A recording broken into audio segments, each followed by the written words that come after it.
Mitosis का process in main दो phases में डिवाइडेड होता है।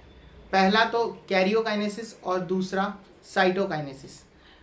Karyokinesis again 4 different sub phases में डिवाइडेड होता है। पहला है प्रोफेज, दूसरा मेटाफेज, तीसरा एनाफेज एंड चौथा telophase. As cell completes telophase it enters in the cytokinesis. So इस के अंदर हम डिस्कस करते हैं अब कि प्रोफेज में क्या क्या इवेंट्स होते हैं, मेटाफेज में क्या होता है, एनाफेज में क्या होता है और टीलोफेज में क्या क्या इवेंट्स होते हैं। तो प्रोफेज के अंदर सेल जो है वो अपने न्यूक्लियस की मेम्ब्रेन को डिसअपियर करता है और क्रोमोसोम का कंडेंसेशन कराता है, और जो सेंट्रोसोम्स होते हैं वो भी अपोजिट पोल्स की तरफ मूव करने लगते हैं सेल के।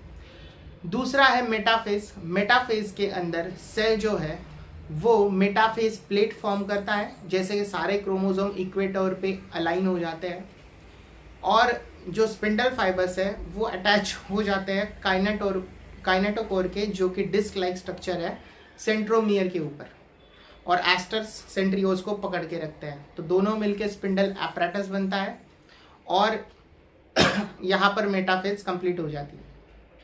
एनाफेज के अंदर जो स्पिंडल फाइबर्स है वो उनका लेंथ शॉर्ट होता है, तो उसकी वजह से वो पुल करते हैं काइनेटोकोर को टुवर्ड्स अपोजिट पोल, जिसकी वजह से सेंट्रोमियर जो है वो स्प्लिट हो जाता है और उसके टुकड़े होकर वो अलग हो जाता है। और स्पिंडल फाइबर्स दोनों क्रोमैटिड्स को, सिस्टर क्रोमैटिड्स को अलग करके नए क्रोमोसोम्स बनाती है, जो कि खींचे चले जाते हैं towards the opposite poles of the cell. फिर telophase is exactly opposite of the prophase.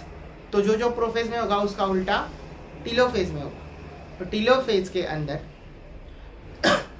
Cell जो है वो नए न्यूक्लियर मेम्ब्रेन बनाती है और जो क्रोमोसोम है वो डीकंडेंस होकर क्रोमैटिन बन जाते हैं, और यहाँ पर न्यूक्लियस डिवाइड होके 2 न्यूक्लियस बन जाते हैं और कैरियोकाइनेसिस कंप्लीट हो जाता है।